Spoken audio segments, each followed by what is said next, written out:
I love this work so much, and I really want to progress. Can't help that. But I can slip into frustration. That's all right. Human.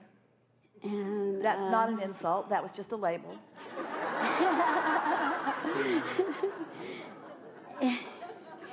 And sometimes I listen to Abraham long enough to know that when I start to get frustrated, okay, you got to go general. Yeah. And then I feel like I get a little muddled between the discipline that I need to be a deliberate focuser and efforting, because I'm kind of used to efforting. We think both of those words are pretty close to the same thing. Discipline, our friend talked about it earlier, making himself do something that he doesn't really want to do. Right. And it's just going about it the hard way. And so the answer again is do your best to get the energy moving before and then follow the inspiration.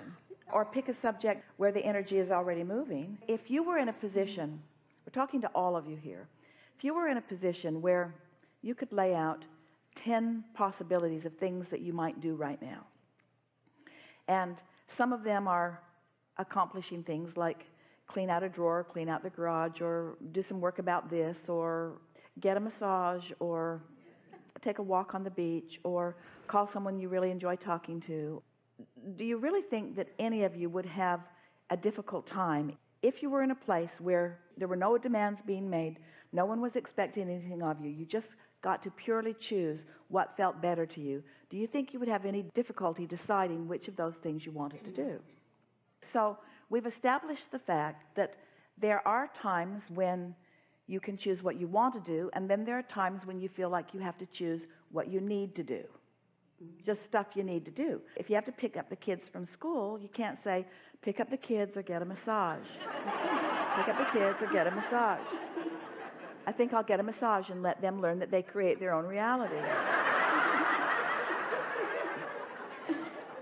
There are those responsible things that you feel like you must do. And in fact, the path of least resistance in that case would not be to go get a massage. The path of least resistance would be to go get your children, yes? Yes. In most cases.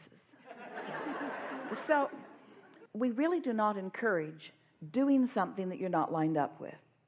We encourage lining up with it and then doing it, or lining up with not doing it and not doing it, but don't not line up with it and do it, and don't not line up with not doing it and not do it. In other words, it's the lining up that matters. And so it is about focus. It is about focusing into what feels best. And from our perspective, the focus wheel really is the fastest path to lining up with it. But sometimes you wait until you're right up against choices when there's really not time to do anything except do the thing that's already been established. And then after a while, you start feeling resentful because it feels to you that your life is full of things that you need to do rather than full of things that you want to do. And so how does one bring themselves to the place of wanting to do the things that they need to do? Wanting to do the things that they need to do. Now that's tricky. We don't really want you to want to do the things that you need to do. We want you to want to do the things that you want to do, and we want you to want to do the things that you need to do. We want them to be no more needs. We want it to be all want. We want it to be desire, not need. We want it to be action, not reaction. We want you to be inspired to it, which means we want you to be in the receptive mode, which means we want you to get out there ahead of it. But before you can get out there ahead of it, sometimes you have to sort of do what you need to do. But after a while, if you've been pre-paving and you've been meditating and you've been reaching for the thoughts that feel best, you can get out ahead of it so that you're in the receptive mode and then in the receptive mode and then it doesn't feel like effort. This can turn around for you and turn around for you very fast when you realize that it's like the difference between, let's say that you're standing and you have a desire to be downstream about 15 miles and you have a desire to be down there relatively fast, and you're standing on a little island and there are two rivers that have sort of converged here and they're forking off and they're both going basically downstream where you want to go, and this one is hardly moving, but there's a rowboat with paddles and this one is really moving and there's a canoe with some paddles. And so you think, well, I really probably should paddle because I'll get more exercise, and that's more diligent. I wouldn't want anybody to think that I'm taking the easy way. You don't want to admit it, but that's sort of what's blocked up in so many of you. You feel uncomfortable about taking the easy way. But we want you to know that if again and again you will take the faster current, and the faster current is always the one with least resistance. Again and again, if you will take the faster current, before long, only the faster current will be offered up to you as a choice. It's only your belief in struggle that makes those choices come into the mix. You can reach this place where every idea is a good idea. You can reach this place where it really will be a series of 10 things that all sound wonderful, and it's just a matter of picking the one that delights you the most right here and now. It will move from the feeling of discipline to the feeling of natural momentum in a very short period of time, if you will trust these things. If you will trust that law of attraction and momentum are the same word. And if you will trust that your guidance system is showing you where the momentum to what you want is. If you will trust that your inner being knows where you stand in relationship to everything that you want, and knows the most delightful way to get you there, and is inspiring that most delightful way all the way, you see. This perhaps is the statement that will connect with you in the strongest way, given the way you worded the question as we began here today. Your inner being will never guide you toward the most efforting way. Your inner being will never say, well, there are many easy ways, but we want you to take this way because you'll learn a lot. Your inner being is never saying, you've been pretty lazy for a while, and a little suffering would do you some good, so follow this path. Your inner being is always lighting up the most delightful, most satisfying, most intoxicating, most life-giving, breath-inspiring way. Always that's what's lighting up for you.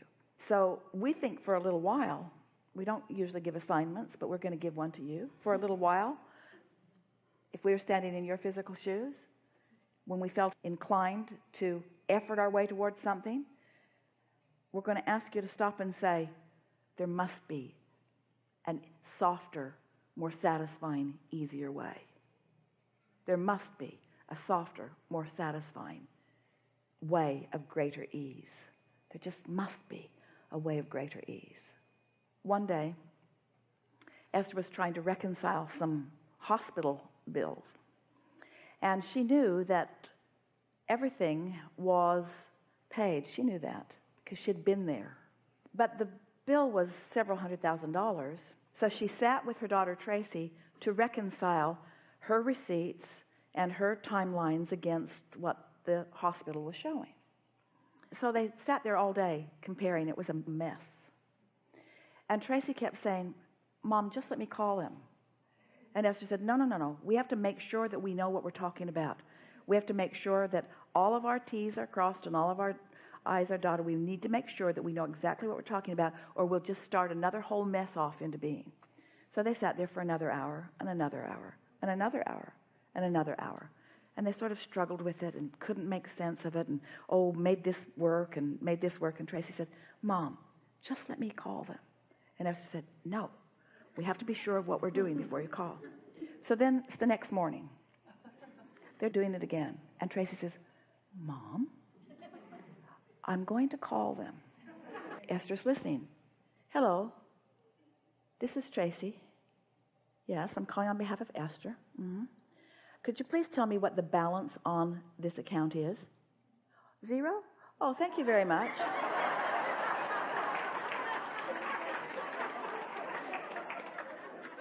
So they were going to end up at the same place.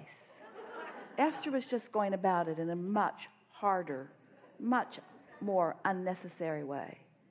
And these options are available to you at all times. We encourage you, take the easiest option. This is a really good time for a segment of refreshment.